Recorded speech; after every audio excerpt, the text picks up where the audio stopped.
Good morning, afternoon, whatever it is for you. Um, so I'm taking a break from the bathroom right now. I got some plumbing stuff going on. I'm working on behind the scenes. I got to get that done before I can do much more construction on the bathroom.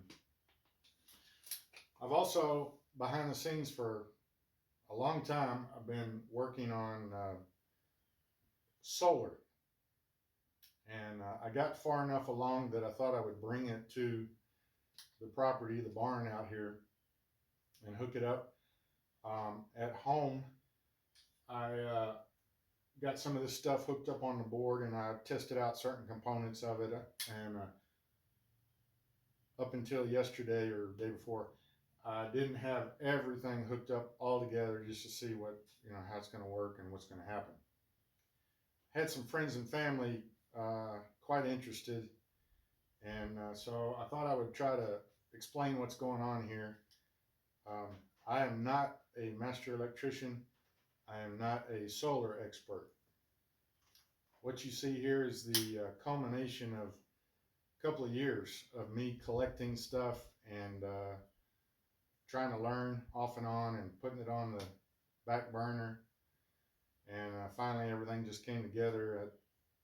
Able to get it together and bring it out here.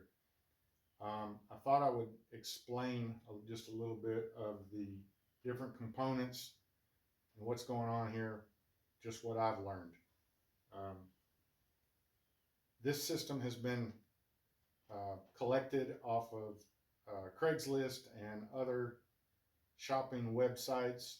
Some of it's used, some of it's Amazon, some of it's cheap China shopping website. Um, this is kind of my proof of concept. This is my learning system. This is what I've done to get to where I am. Some of it will be upgraded. When I got it all hooked up the other day, I realized that I still need some mounting hardware, uh, maybe upgrade a component or two, and maybe some wiring. Anyway, this is what got me started, so I'm going to explain it. When I first started, I got these solar panels. They're 250 watt. I was able to get a really good deal on them, and that's what got me started into this world of solar. Um, After purchasing this, I realized that in doing my homework and studying and trying to learn this stuff, I realized that this hobby, if that's what you want to call it, is not cheap. All this stuff costs money, and you can go in really deep if you want to. I thought you just buy some solar panels and get a couple other things, and hey, you put some stuff on the roof, and hey, you got electricity. Well, it's not really how it works. In my course of my learning, I talked to a guy, and he told me, he said, this is backwards. You don't start with the solar panels. You really need to figure out what it is that your system uh, needs to do. What do you require from it? What do you want your system to do? If you're just powering a shed, um, maybe a couple of lights, you can probably go to Amazon and buy a $200 kit. Probably work for you. I wanted to be able to. I didn't want to just throw away $200. I wanted to be able to have components that I could grow with or grow into. Maybe. I'm not saying I'm there yet, but I've got some stuff to work with. Anyway, if all you want to do is power a shed, yes, you can go to Amazon and probably buy something cheap like that and get started that way. You need to decide how much power you need to do whatever it is you want to do. That's where your batteries come in. Your batteries is really where you need to start. Your batteries is what's going to provide you the power. This this solar panel is what replaces the power, but the batteries provide your power, because if you want power at nighttime when the sun's not shining, this is where you get it. If you just want a system where you're running something during the day and you can use solar panels to provide that power, yes, that might work for you. This barn is basically off the grid because I don't have electricity out here. So if I bring some batteries out here and I'm using them to provide power, I got to replace that power somehow. That's where the solar systems come in, the solar panels. So the starting point is your batteries. Figure out how much power you need and what you're going to do with it, and that will dictate how many batteries you need. I'm not an expert on all these numbers, but these two batteries will do a lot, but I'm already seeing that I may need more. They're not cheap, okay? These were, but batteries in general are not cheap. So these are 12 volts. So if you're going to be lighting a shed or something like that, you can go 12 volts. I have a clip here I'll insert of me lighting this, one of these lights, 12 volts. This is 12 volts, the way I have it hooked up. And I'm just going to touch it.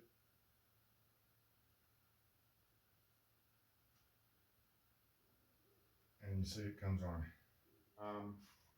If you decide you need 110, you have to convert this energy, this 12 volts, you have to change it to 110. That's what this is. That box is called an inverter. It changes your 12 volt power into 110. And you can't see it here, but at the top of that, it's got 3 plugs on it. One of them's even GFI, this is 110, like what's in would be in a house. You plug it in to an outlet.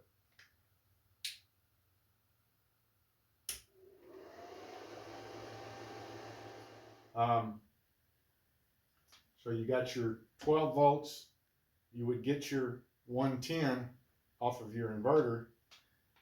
Now, to replace the power, that's where you need your solar panels up on the roof. The solar panels have a wire. It's called a MC4 connector. That'd be coming down from the roof. That connects to the back of the solar panels coming down from the roof. It goes into this little box right here. That is a cheap thing you can get off of Amazon. I got mine off the China website. It was really cheap. It's ultimately not what I want. I want a different one. But I am surprised and I am impressed. It does. This one does work. This thing is called a charge controller.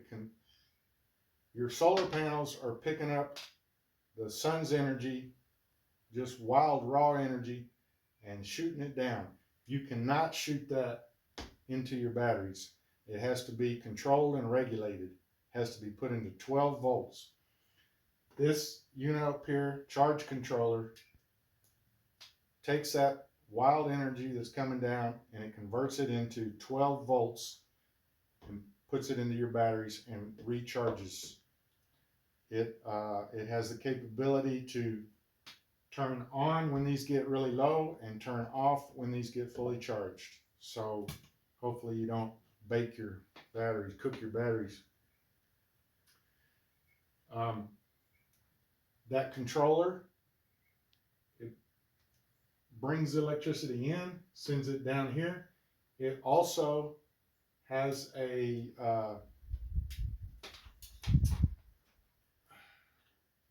on the left, it's got a place for your leads coming from the solar panels. In the middle, it's got a place to send the wires down to the batteries. And on the right, it's got something called load. Sends it over here. That's 12 volts coming out. Goes up to a fuse panel, just like in your car, 12 volt fuse.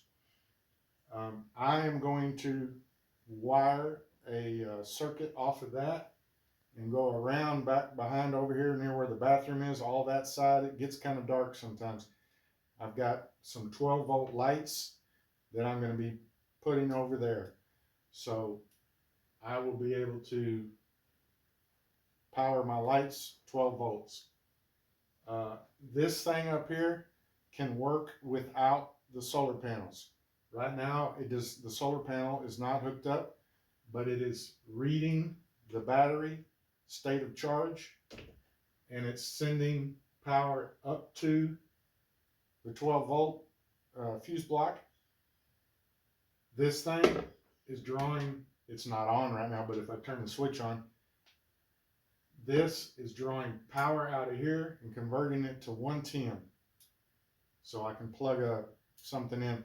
I did plug in, I have a small compressor to run my nail gun. It does run that. It will not run my big compressor. Well, medium-sized compressor. I've got a medium Craftsman and a big Craftsman at home, and it won't run either one of those. I guess I would need more battery power. But that's pretty much what's going on here.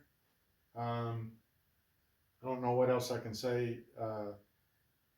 There's a lot of math involved, and a lot of numbers involved, and I'm probably haven't gotten deep enough into that yet. You can get really deep.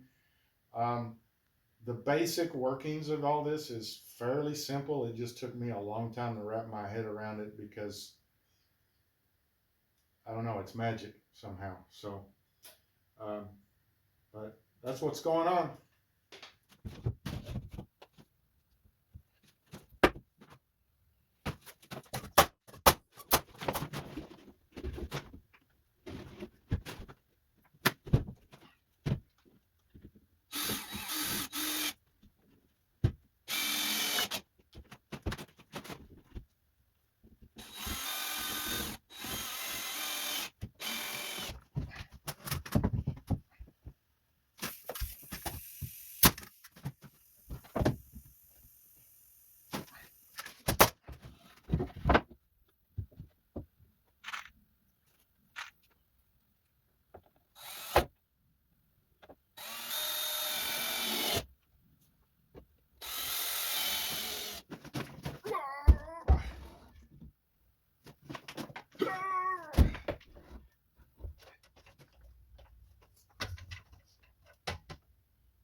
So this is very temporary.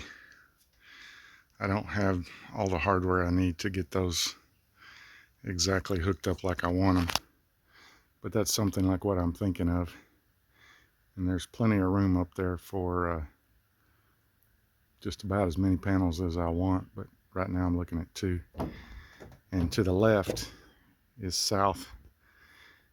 And you can see the sun peeking through, but the top of the barn has a very clear exposure going out that way.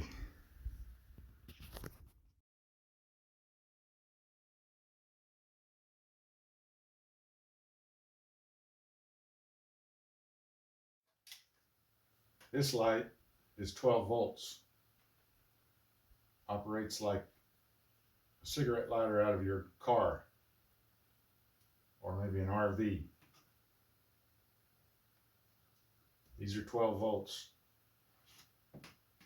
I have them hooked in parallel, even though you can't tell it by when I was testing it in my garage. I had them side by side this way, and it made it easier to see how they were hooked. But this is 12 volts the way I have it hooked up, and I'm just going to touch it.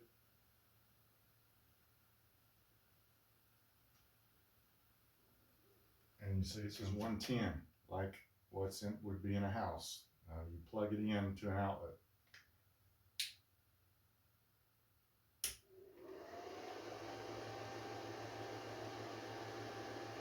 Drawing power from the batteries, going through here, changing it to from 12 volt to 110, and lighting the light.